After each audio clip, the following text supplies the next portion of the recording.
ይህ የምፅዓቱ አዋጅ ነጋሪ አገልግሎት ወቅታዊና ዕለታዊ ወጎችን በማቅረብ ትንታኔ የምንሰጥበት የተለያዩ እንግዶችንም በመጋበዝ የምናቀርብበት መድረክ ነው።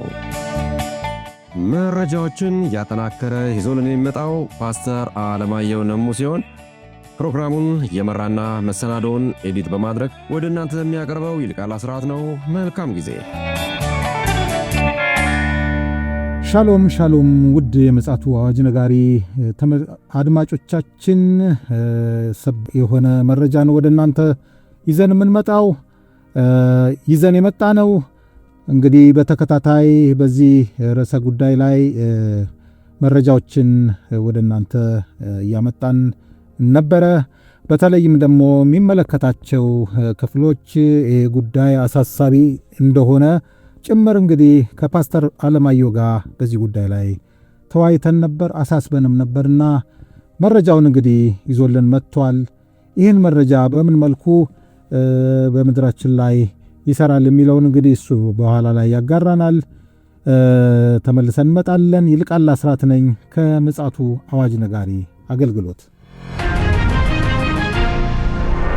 ውድ አድማጮቻችን እንግዲህ እንደነገርናችሁ ሰበር መረጃውን ሊያጋራን ፓስተር መስመር ላይ ይገኛል። ስለዚህ ጆሮአችሁን አውሳችሁን ልቦናችሁን ወደኛ በማድረግ መረጃውን እንድታደምጡን በጌታ ፍቅር እናሳስባለን። ሰላም ላንተ ይሁን ፓስተር፣ እንዴት አመሸ? እንደምን አመሸ ወንድም ይልቃል። እግዚአብሔር ይመስገን። እንግዲህ ይህን መረጃ ልታካፍለን መስመር ላይ ተገኝታል። በተለያየ ምክንያት በጊዜ ልናደርስ አልቻልንም። ቢሆንም አሁን ጊዜው ስለሆነ ለአድማጮች ልታደርስ መስመር ላይ ተገኝታል። እስኪ መረጃህን አቀርብ። እንግዲህ ከዚህ በፊት በተደጋጋሚ ሰርተነዋል፣ ስንጮህ ነበረ።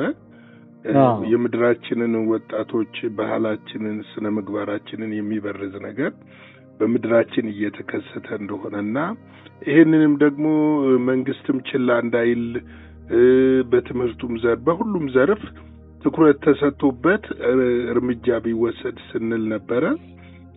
እንግዲህ ይሄ ነገር ፍሬ ያፈራ ይመስላል። ከቤተ ክርስቲያንም ቀድመው እንደዚህ አይነት እርምጃ በመወሰዱ ምስጋና ሊቸራቸው ይገባል።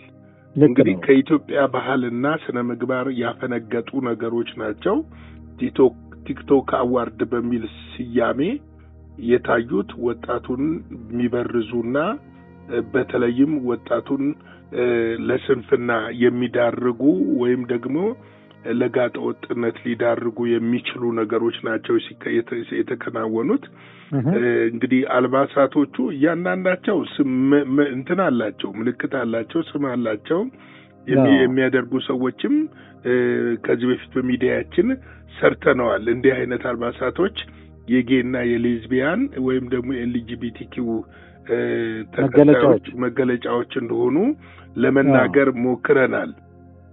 እንግዲህ ወደ ምድራችን ሾልኮ ሊገባ ያልቻለው የኒው ሊበራሊዝም አስተሳሰብ ወጣቱን በገንዘብ በተለያየ ነገር በመደለልና ፌመስ ትሆናለህ፣ ታዋቂ ትሆናለህ፣ ዝነኛ ትሆናለህ በሚል ጋጠወጥ የሆኑ ነገሮች ሲከናወኑ በቲክቶኮች ለረጅም ጊዜ ተመልክተናል።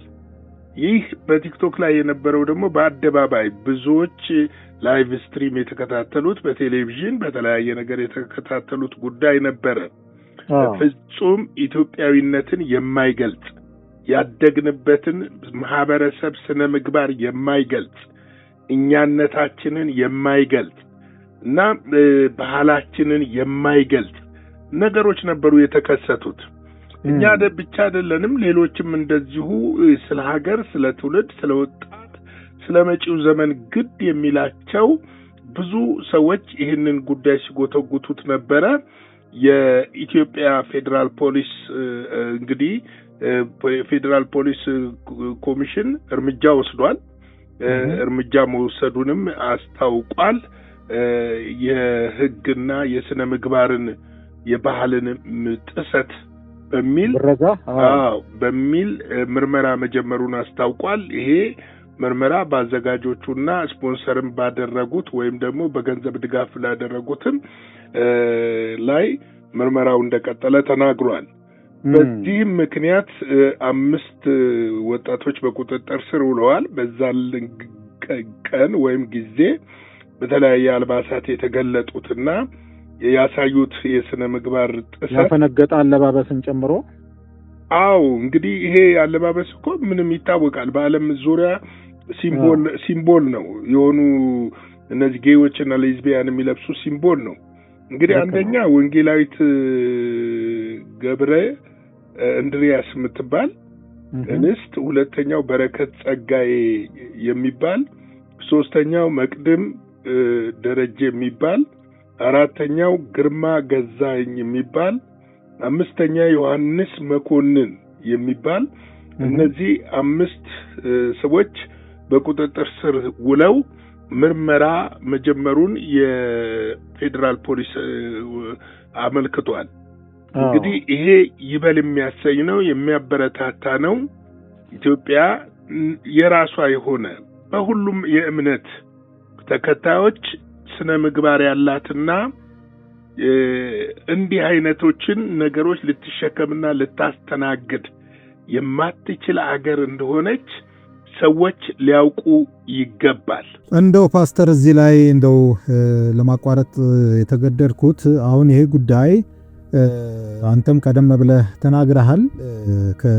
ይሄ የሚመለከታት ቤተክርስቲያን ነበረችና እንደው ምናልባት እንደ ተምሳሌት እንዲሆን የሚታወቅ ምሳሌ እንደው ለማንሳት ያህል ዓለም አቀፏ የቫቲካኗ የካቶሊክ ቤተክርስቲያን ከዚህ ቀደም በነበሩት አቡነ ፍራንሲስ በአቡኑ ማለት ነው በሳቸው በሚመራበት ሰዓት በጣም ከመስመር ያፈነገጠ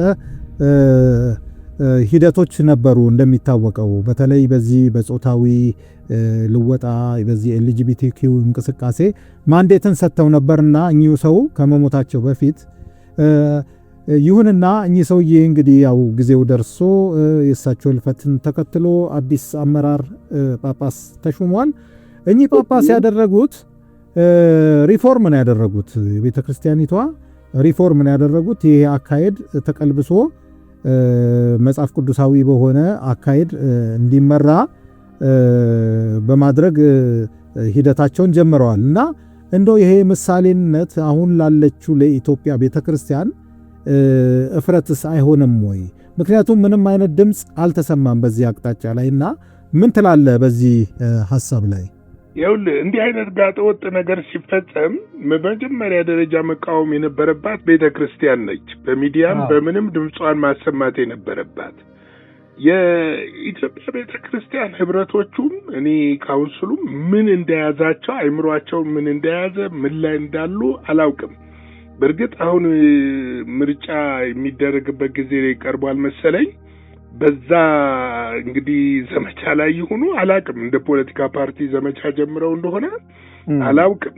ምክንያቱም እኔ በጣም እንደውም እኮ እኔ እናንተም ስንመለከት ብዙ ዓለማውያን የዩቲዩበሮች እና አክቲቪስቶች ናቸው ይሄን ነገር በስፋት ሲናገሩ የነበሩት እና ሊመሰገኑ ይገባል እነዛ ዩቲዩበሮችም አክቲቪስቶችም። ነገር ግን በዋናነት ቀድማ ብዙ የኢትዮጵያ ቸርቾች እኮ አሁን ሚዲያ አላቸው። ሚዲያ አላቸው። በሚዲያቸው ላይ ቀርበው ሊሆን ይችላል፣ በመንግስት ሚዲያም ላይ ጠይቀውም ሊሆን ይችላል አስፈቅደው መግለጫ መስጠትና ይሄ ጉዳይ ያሳስበናል ማለት ነበረባቸው። ነገር ግን ሃይማኖት ጉባኤ የሚባለውም እኮ እንደዚሁ ምንም አይነት እንቅስቃሴ አላረገም። በዚህ ምንም የለም። ይሄንን እንቅስቃሴ ያደረጉት ሌሎች ማህበረሰቦች ናቸው። ገብቷል። እና ፖሊስም የኢትዮጵያ ፌዴራል ፖሊስ ሊመሰገን ይገባል በጣም። ለምን ይሄንን እርምጃ መውሰዱ ሀገሪቱ ህግና ስርዓት፣ ባህል፣ ወግ ያላት ሀገር መሆኗን ማንም እንደፈለገ መጥቶ የሚፈልገውን ሸቀጥ የሚያራግፍባት ሀገር እንዳልሆነች ሊታወቅ ይገባል።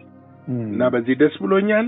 እንግዲህ ቅዱሳን ልጆቻችሁን ጠብቁ። አሁንም እንዲህ በአደባባይ ገለጥ እንጂ ስርስሩን የሚሄዱ ነገሮች አሉ። እነዚህም ጊዜ ጉዳይ ነው እንጂ አንዴ በዚህ መልክ እርምጃው ከተጀመረ ይገፉበታል ብለን እንላለን። እኛም ደግሞ ይህንንም እንዲገፉበት እናበረታታለን፣ እናሳስባለን። እና ግን ቅዱሳን ልጆቻችሁን ጠብቁ። ቤተ ክርስቲያን ፕሊስ ከተኛችበት ትንቃ። ተወራ አንገቷ ጋር ከደረሰ በኋላ ውሃ ሲወስድ ምን እያሉ ነው? እያሳሰቀ ነው ይላል። እግር ጋር ይጀምራል፣ ጉልበት ጋር ይደርሳል፣ ወገብ ጋር ይደርሳል። አንገት ጋር ከደረሰ በኋላ መፍጨርጨር አያዋጣንም። ስለዚህ አሁኑኑ እንትን ብለን እርምጃ መውሰድ ያስፈልጋል እላለሁ። ተባረኩልኝ። መልካም ምሽት። ሻሎም። እግዚአብሔር አብስቶ ይባርክ ፓስተር። እንግዲህ ይሄ ወቅታዊ የሆነ ሰበር መረጃ ነው። እንግዲህ ውድ አድማጮች እንደሰማነው በመንግስት በኩል እንግዲህ በጣም ተገቢ የሆነ አግባብ ያለው እርምጃ ነው የተወሰደው። አንዳንድ አካሄዶች ትንሽ አሳሳቢም እየሆኑም ስለመጡ ምናልባት ከቁጥጥር ውጪ የሆነ ጉዳይ እንዳይቀዘቀስ ወይ ደግሞ እንዳይከሰት መንግስት ባደረገው ጣልቃ ገብነት እንግዲህ ሊመሰገን ይገባዋል። በእውነት እኛም እንደ ምጽአቱ አዋጅ ነጋሪ አገልግሎት ይህን ነገር እናበረታታለን። ፓስተር እንግዲህ በተናገረን ይህን ሰበር መረጃ እንደመድማለን። ቤተ ክርስቲያን እጅግ ልትነቂ ይገባል የሚል ጠንከር ያለ መልእክት ለማስተላለፍ እንገደዳለን። ምክንያቱም በጣም አሳሳቢ ነገሮች ከፊታችን ስላሉ መንጋውን ለመጠበቅ እንግዲህ መትጋት ይገባል የሚል መልእክት ማስተላለፍ እንወዳለን። ውድ አድማጮቻችን እንግዲህ ለዚህ ምሽት ይዘን የመጣነው ሰበር መረጃ ይህን ይመስላል። ኋላ ላይ ደግሞ ሌላ መረጃ ደግሞ እንዲሁ እናጋራችኋለን። እስከዚያው ድረስ የእግዚአብሔር ምሕረት፣ ቸርነት፣ ጸጋ ከእያንዳንዳችን ጋር እንዲሆን እንመኛለን። መልካም ምሽት። ለዛሬ ይዘን የመጣነው ወቅታዊ መረጃ ይህንን ይመስል ነበረ። በሌላ ጊዜ በሌላ መሰናዶ እስከምንገናኝ ሰላም ለእናንተ ይሁን።